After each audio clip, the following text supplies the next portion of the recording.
Hello and welcome back to another video. So today I'm reviewing the latest case from BQuet, the Silent Base 802, and I've already put a full build guide together for this case, so if you haven't seen that, you'll find a link to that video in the description. So the case I've got in front of me today looks slightly different than the one I put together in that video, and that's because I've been busy doing a lot of thermal testing. So my original build I used an AIO, I've got an air cooler in front of me, and I've tested 15 different configurations in this case. So if you are thinking of getting this case, and certainly if my video convinces you to do so at the end, this video is also going to tell you how to build in the case to get the most from it. So BQuet offer this case in 4 different versions. It's available in 2 colours, in black and white, and in both those colours you've got 2 options. You can have one with a solid front side panel, or there's one with a windowed front side panel. So I've got the one in black with the windowed panel, so that's the one I'm going to focus on in this review. So that case sells for just under £160 in the UK at the moment, and the big feature of this case is the interchangeable front and top panels. Out of the box, the front and top panels have lots of noise dampening material in them, and they're optimised for silence use, as the BQuet name suggests. But certainly the current trend in cases over the last year has been mesh front and airflow focused cases.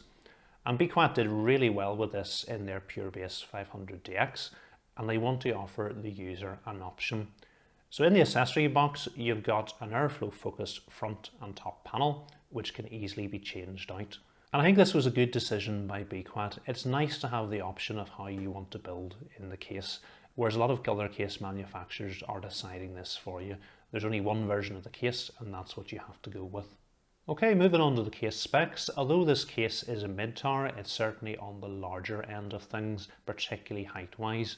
I think if you look at the next to the Landcool 2 Mesh, or the Meshify 2, both of which I've reviewed recently, it's very clear this case is much taller.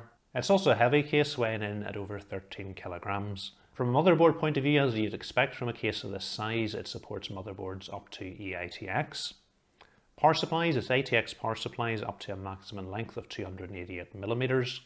You can fit large graphics cards up to a maximum length of 432mm, while the maximum height of CPU coolers is 185mm. There's plenty of room for large radiators. In the front you can fit up to a 420mm radiator. At the top it's a 360mm radiator, while at the rear it's up to a 140mm radiator. It is important to note you can't fit a 280mm radiator at the top. Removing the side panels is a simple matter of pressing a button on the back. That frees the top of the side panel, and then it can simply be lifted up and away. When you lift the side panels away, you'll notice just how solid and well built they are. The front side panel has a thick layer of tempered glass, while the rear side panel has a thick layer of noise dampening material. To remove the front panel, it's simply a matter of lifting it up from the bottom. That frees the catches, and then it can simply be lifted away. Beneath the front panel, there's a dust filter held on with a clip at the top. Once that's pushed down, the dust filter can simply be lifted out.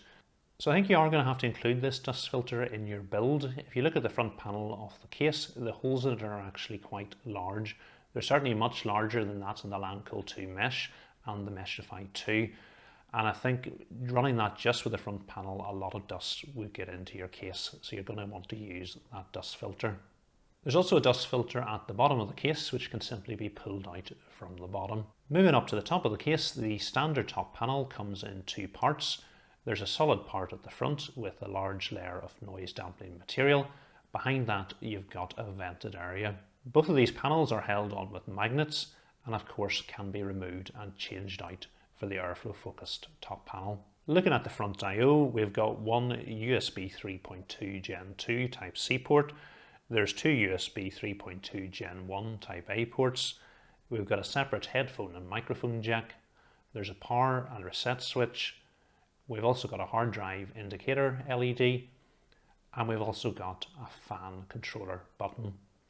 This has 4 different options. There's an auto mode, which lets the motherboard control the fan hub, and we've also got 3 different fan speeds. At the top of the case, there's a fan stroke radiator bracket. It's held on with 2 screws, one on each side, and once they're removed, this can simply be slid out, allowing fans and radiators to be mounted to the bracket before being returned to the case. Down at the bottom of the case, there's 4 removable panels. The one over to the far right hand side, once it's removed, allows you to mount radiators or fans on the inside of the front bracket. Removing the second one from the right reveals a fan mounting location. Once the hard drive cage down below has been removed, a fan can be inserted into the bottom compartment, blowing air up into the case. The two panels over to the left of this can also be removed as well. Looking at the graphics card mounting slots, we've got 7 horizontal slots and 2 vertical slots. It is important to note that the case doesn't come with a riser cable, so if you are going to want to use your graphics card in the vertical slot, you're going to have to purchase a separate riser cable. So the case comes with 3 case fans included. They're Pure Wings 2 and 140mm in size, although the case can support up to a maximum of 8 120 or 140mm fans. So that's 3 at the front, 3 at the top, 1 at the rear and 1 down the bottom if you remove that bracket from the bottom of the case. Moving into the rear of the case, we can see there's cutouts in all the right places, and it's nice to see they've got rubber grommets on them. There's also plenty of locations to use the enclosed Velcro straps for cable management. And we can also see the included 4-step PWM fan controller with the 3 included case fans already plugged into it. This fan hub will control a maximum of 6 case fans, so there's an additional 3 fans that can be plugged into it. It is important to note that the included case fans have 3-pin connections, although you can use this with 4-pin fans as well. On the rear of the case, we've got 2 brackets for 2.5-inch drives or SSDs. There's 1 double bracket and also a single bracket as well. For mounting 3.5-inch drives, there's a hard drive cage down at the bottom of the case which will accommodate 2 drives, while up above this you can accommodate additional 5 further 3.5-inch drives. To access these drive slots, you simply have to remove the plastic covers by squeezing the 2 ends together. After mounting the drive into the included drive cage, you simply insert it through the back of the case and screw it in with the thumb screws. In the case accessory box, you get one of these single drive trays, although you can purchase additional ones from Bequat, allowing the case to accommodate a maximum of 7 3.5-inch drives. The final thing to mention about the case is there is an option to invert the motherboard tray. So you can actually have everything in here upside down. You can have your back of your case here and your front of your case here. So that's going to be really useful if you want to have your case on the opposite end of the desk. Not something I've tested in this review or in my build video, but maybe something I'll do a video on in the future. Okay, so that's all the case features. I want to give you a look at my build. I'm running out of time, every day goes by so fast. And every moment counts, baby, I don't wanna miss a thing. We can sleep under the stars, we can sleep under the stars, or hang out in hotel bars, driving somewhere in your car. We can sleep under the stars, we can sleep under the stars, under the stars.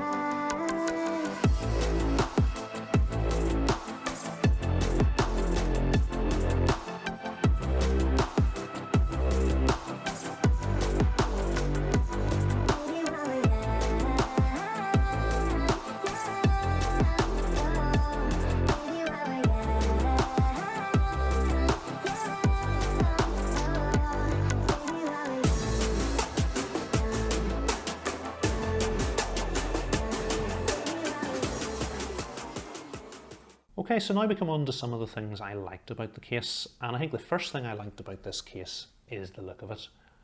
I particularly like the larger height with the large feet at the bottom, and I think it makes it really stand out on your table.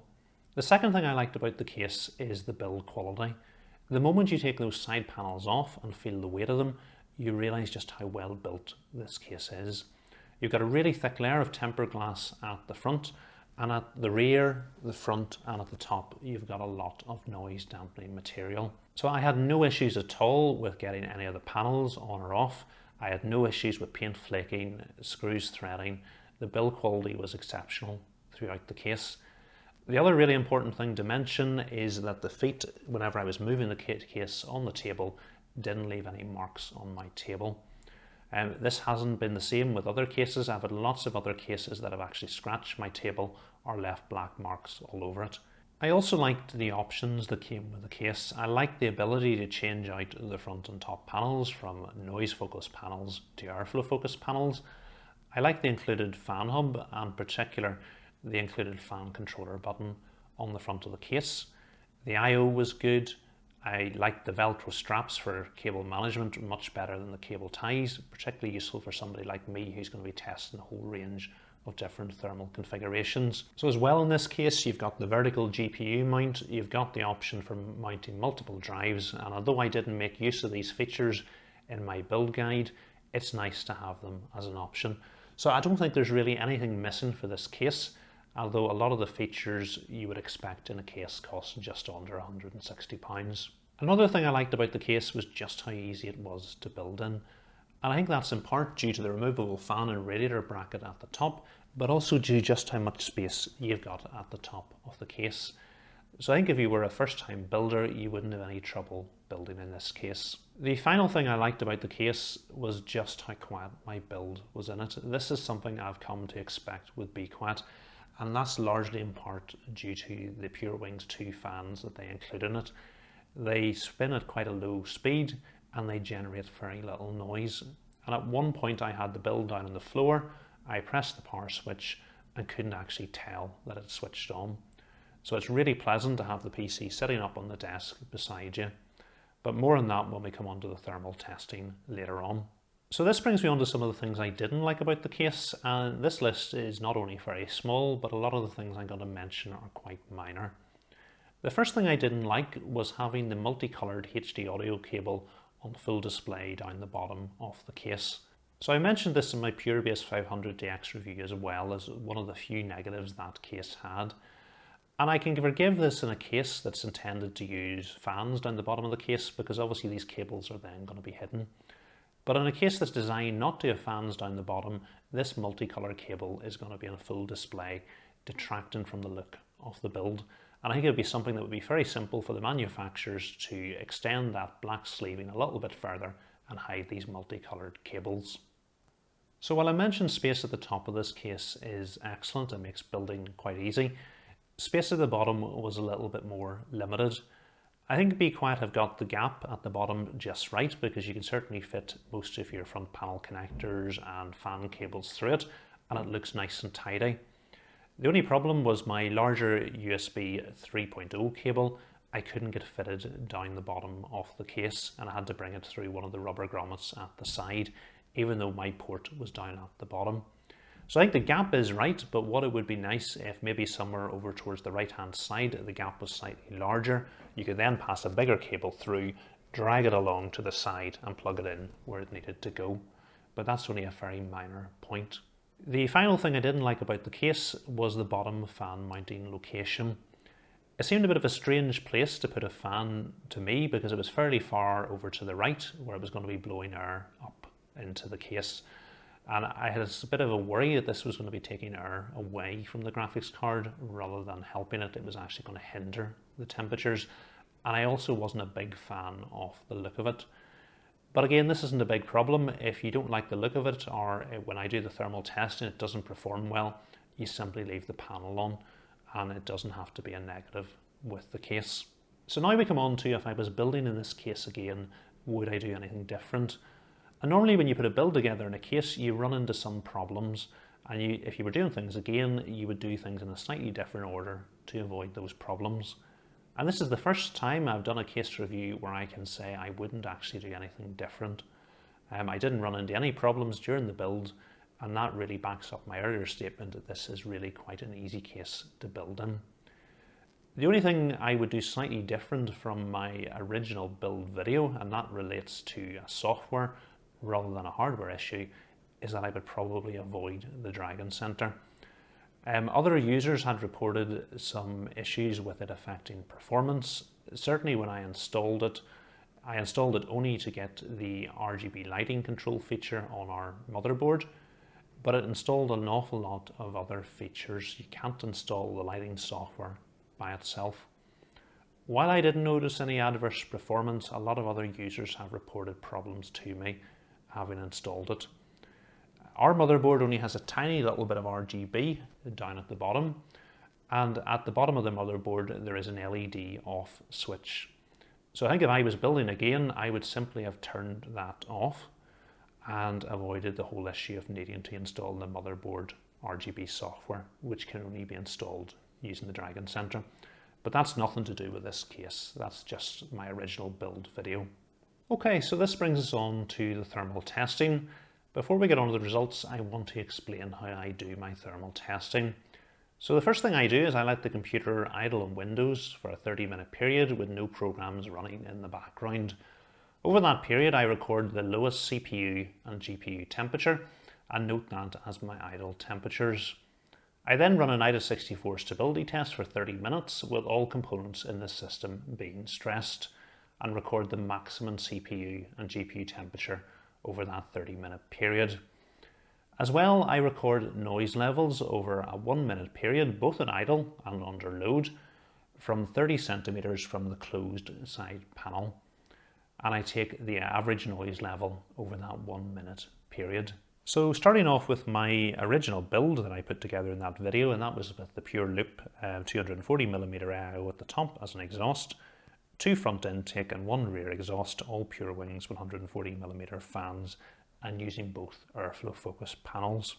So at idle, the minimum CPU temperature was 34 degrees C, while the minimum GPU temperature was 33 degrees C. Under the IDA64 stability test, the maximum CPU temperature was 90 degrees C, while the maximum GPU temperature was 68 degrees C.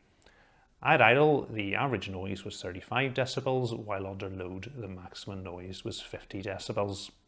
So the first test I wanted to do was to test the effects of swapping out the airflow focus panels that I had used in my original build with the case's standard panels, which are focused more on noise than airflow. So using the standard panels, the CPU idle temperatures increased by 2 degrees, while the GPU idle temperatures went up by a whopping 5 degrees. Under the IDA64 stability test, the CPU temperatures went up by 1 degree, while there was a much larger effect on the GPU temperatures increasing by 4 degrees with the standard panels. The standard panels were, however, quieter by 1 decibel at idle and 2 decibels under load. So certainly the standard panels did bring the noise down by a little bit, but there was a very significant increase in your temperatures, particularly with the GPU. So the next thing I wanted to do was test, did that apply to any one of the panels more than the other? So what I did was I left the standard panel on the front, but switched back to the airflow focus panel at the top. So this time the CPU idled 3 degrees hotter and the GPU idled 4 degrees hotter than with both airflow panels. Under load, the CPU increased by 1 degree, while the GPU increased by 3 degrees, compared to having both airflow focus panels. This was, however, quieter than both airflow focus panels by 1 decibel, both at idle and under load. Next thing was the opposite, so we tried the airflow panel at the front and the standard noise focus panel at the top. So this configuration seemed to have less adverse effects on temperatures than the previous one, with the CPU temperature going up by 1 degree and the GPU temperature going up by 2 degrees, both in idle and under load. There was, however, no noise saving at idle and only 1 decibel of noise saving under load. So summing all that up, I think having the standard noise focus panels did result in a small saving in the noise levels, but that was at the expense in a modest increase in temperatures. So my recommendation would be to use the air focus panels in this case, and that's what I'm going to do for the rest of the thermal testing. The next test I wanted to do was to see if removing the front dust filter reduced temperatures. So with the front dust filter removed, both the CPU and GPU idled 2 degrees cooler, while under load the CPU idled 1 degree cooler, and there was no difference to the GPU temperatures under load. Noise levels were reduced by 1 decibel, both at idle and under load, with the dust filter removed. So this test tells us that yes, the dust filter in the front of this case is fairly restrictive, and that removing it will improve both temperatures and noise levels. The problem with this is that the mesh panel on the front of this case, the holes in it are actually quite large, and certainly larger than in the other mesh focus cases that I've built in the past. And I would have concerns in running this case without a filter. You would get a significant amount of dust in your case. So although this case does show the dust filter is restrictive, I think you're probably going to have to leave it in. The next thing I wanted to test was, did mounting the graphics card in the vertical slots at the front of the case affect the temperatures? And this is something I've found in previous cases with these vertical slots quite close to the front tempered glass panel. They can cause the graphics card to overheat. So looking at the results here, using the vertical GPU mount, the CPU idled 1 degree cooler while the GPU idled 1 degree hotter. There was no difference to the CPU temperatures under load, while the graphics card temperatures increased by 2 degrees under load. Noise levels both at idle and under load were unchanged with the graphics card in the vertical slot. So the fact that the graphics card temperatures increased by 2 degrees in this case, I would actually class this as a win. I've tested a lot of cases and I've found that these vertical mounts, which are fairly close to the front tempered glass panel, would normally cause the graphics card to overheat.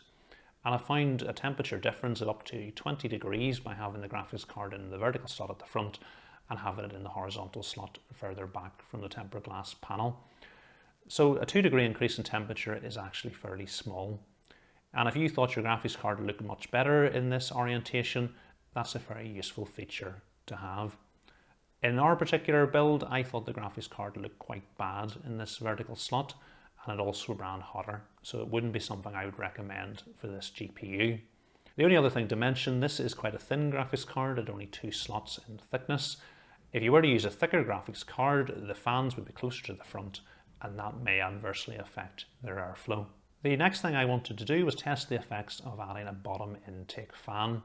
So I left everything else the same. We had the 2 front intake and the 1 rear exhaust, and added a 140mm Pure Wings 2 fan to the bottom set to intake. So this time there was no difference to the CPU temperatures at both idle and under load, while the GPU temperatures increased by 2 degrees both at idle and under load. From a noise point of view, this build was quieter by 1 decibel at idle and no difference to the noise levels under load. So this confirmed my original suspicions about the location of this fan mounting location at the bottom. The graphics card is going to get most of its air from the front of the case. It's going to be blown across and taken in by the fans. So adding an extra fan down the bottom here, which was blowing air up, is actually taking air away from the graphics card. And bringing that air up towards the radiator didn't actually improve CPU temperatures at all. So certainly with the build in its current configuration, I don't recommend adding an extra fan down to the bottom. The next thing I wanted to do was test the effects of adding a 3rd intake fan to the front of the case. So out of the box, the 2 intake fans at the front are up towards the top of the front, but there is space down the bottom for a 3rd 140mm fan. So I added a 3rd Pure Wings 2 140mm fan down the bottom. So with the panels at the bottom of this case being solid, this configuration didn't make a lot of sense because this fan was going to be intaking extra air but blowing it down below the panels at the bottom of the case. So what I did, the other bit of the case that I was a bit unsure of the purpose, was the removable 2 panels over to the left hand side at the bottom. So I removed those as well. So the idea was it was going to be blowing extra air in from the front, down the bottom, and then with the 2 panels removed over to the left hand side at the bottom, it was going to give an option for that cool air to come up into the graphics card. So looking at the temperatures here, the only difference with this additional bottom front intake fan was that the GPU actually idled 1 degree hotter. There was also no difference at all to the load temperatures or the noise levels at idle or under load. Okay, so this test tells me a number of things. The first is there's absolutely no benefit adding an additional fan as a front intake down below the 2 stock fans. The second thing is I'm a bit unsure of the benefits of being able to remove the bottom sections over to the left hand side of the case. The third thing is it tells me what I already knew, just how good these Pure Wings 2 fans are, that you can add an extra fan into the build but have no increase in the noise levels. Okay, next thing I wanted to do was test moving the IO to the front of the case and having it as an intake rather than exhaust and seeing how that would improve the temperatures. So what I did, I moved the fans that were at the front as an intake to the top of the case at the rear and the middle of the top and set them to exhaust. So looking at the difference in the temperatures, this brought the CPU temperatures down by 1 degree at idle and 3 degrees under load. As you'd expect, this had the opposite effect on the graphics card temperatures, with the GPU temperatures going up by 1 degree at idle and by 4 degrees under load. So this test isn't a surprise. Normally if you're going to have your AIO at the front as an intake, your CPU temperatures will come down. And that's because you've got cool air from outside the case going through the radiator rather than slightly warm air from inside the case going through the radiator as you do when it's at the top as an exhaust. That cooler air is going to give you more cooling potential, so bringing your CPU temperatures down. The downside to having a radiator at the front is rather than bringing cooler air in from the front, like you do when you've just got fans at the front, you're bringing slightly warmed up air into the front. So your graphics card and all your other components in the case are going to be a little bit warmer than they would if you just had fans at the front of the case. In other cases, I am able to strongly recommend having an AIO at the front of the case because you get significant savings in your CPU temperatures with only a slight increase in your graphics card temperatures. In this case, that's not the case. Your graphics card increases much more than you save in your CPU temperatures. The fact is, it's also noisier, and as well, I don't think it looks quite as good. So in this particular case, I would recommend having your radiator at the top as an exhaust. The next thing I wanted to test was keeping the radiator at the front as an intake, did add in an additional 140mm Pure Wings 2 fan down below the radiator, improved temperatures. Certainly when I tested the LANCOOL 2 mesh, this was the optimal configuration that I was recommending. And the reason for that was you got the best of both worlds. Your CPU was getting the best cooling by having a front intake, but having this additional fan down the bottom, your graphics card was also getting a source of fresh cool air as well. So looking at the temperatures, there was no difference to the CPU temperatures at idle or under load. However, the GPU idled 4 degrees hotter, and there was no difference to the GPU temperatures under load. This configuration was also noisier by 1 decibel at load. So with an extra fan costing extra money, bringing extra noise, and not making temperatures any better, I can't recommend adding an extra fan to the front of this build. The next question to answer was, did using a 360mm radiator at the front improve temperatures more than a 240mm radiator? Obviously, a larger radiator, more fans on it, you would expect more cooling potential, so temperatures should come down. Unfortunately, I didn't have another pure loop AIO, so I had to use my Deepcool Castle 360EX compared to the pure loop 240. So looking at CPU temperatures, they came down by 1 degree at idle and 2 degrees under load with the 360mm radiator compared to the 240mm radiator. The 360mm radiator also seemed to promote airflow through the case, with GPU temperatures also coming down by 3 degrees at idle and 1 degree under load. The only difference in the noise levels were that the 360mm AIO was 1 decibel quieter at idle. Okay, so analysing those results, looking just at the temperatures, it's fairly clear the 360mm radiator, as we expect, is the winner. But when you look at the temperature difference, the Pure Loop 240 actually does fairly well because it's only 1 degree behind at idle and 2 degrees behind under load. And you have to consider, is that 360mm radiator worth the cost? And that cost comes in a number of ways. First, there's the money. A 360mm radiator is going to be more expensive than a 240. But I think the big cost in this case is how you have to mount that radiator and the compromises you're going to have to make by mounting a 360mm radiator at the front in a tubes up position versus the 240 where you can mount in a tubes down position.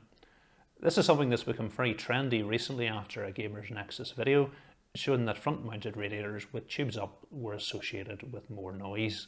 I will mount 360mm tubes up at the front if the benefits of doing so outweigh any risks, and I've never had a problem with noise mounting radiators in this particular way, but I will agree there is a theoretical risk of noise, and others have found benefits turning their radiators to a tubes down position. I think in this case the only way you're going to be able to mount a 360mm radiator is in the tubes up position. It's not going to stretch all the way to the bottom, and even if it did, it would look absolutely awful with the tubes stretching at a straight angle down to the bottom of the case and also been under a lot of pressure trying to get into that cutout down the bottom of the case. So looking at those results, I would actually say there's only a minimal saving in the CPU temperatures, and a 240 would probably be my preferred option in the case. Okay, so I'm going to put a summary slide up of all the configurations we have tested so far looking at water cooling with an AIO. So looking at all the configurations we have tested so far, I think the winner is my original build with the Pure Loop 240 at the top as an exhaust, 2 fans at the front as intake and 1 fan at the rear as an exhaust. So we tried the noise focus panels, and although they brought noise down slightly, the cost of temperatures was too much. Adding additional fans in didn't seem to help with temperatures. Moving the I/O to the front did improve the CPU temperatures, but the GPU temperatures and noise outweighed any benefit to that. And although we got slightly better temperatures with the 360mm radiator at the front, we were going to have to mount it tubes up, and it was going to cost us more money. So I don't think the downside to that outweighed the slight benefit in temperatures. Next thing I wanted to do was look at air cooling in this case. So I removed the I/O and added in Be Quiet's Dark Rock Pro 4 Premium Air Cooler. I kept the original fans in their current location, so that was 2 intakes at the front and 1 at the back as an exhaust. So looking at the temperatures this time, the CPU idled at 34 degrees while the GPU idled at 31 degrees. Maximum CPU temperatures were 91 degrees and maximum GPU temperatures were 70 degrees under the 30-minute IDA64 stability test. Noise levels were an average of 34 decibels under idle and 42 decibels under load. Next, I wanted to test the effects of swapping out the airflow focus panels for the standard noise focus panels. I kept everything else the same. So with the standard top and front panel, the CPU temperatures were 4 degrees hotter under idle, and there was no difference to the CPU temperatures under load. The GPU temperatures were also adversely affected by the standard noise panels, with temperatures increasing by 3 degrees idle and a whopping 5 degrees under load. The standard noise focus panel did, however, bring noise levels down by 2 decibels at idle and 1 decibel under load. Okay, so summarising those results, yes, the noise focus panel did bring the noise levels down by a small amount, both at idle and under load, but there was a significant increase in CPU and GPU temperatures. So my recommendations for this case, both with building with an AIO and an air cooler, would be to use the airflow focus panels and leave the noise focus panels in the box. The next thing I wanted to test was, did adding any extra case fans into the build improve temperatures? Certainly with our IIO it didn't, and in some circumstances it made temperatures worse.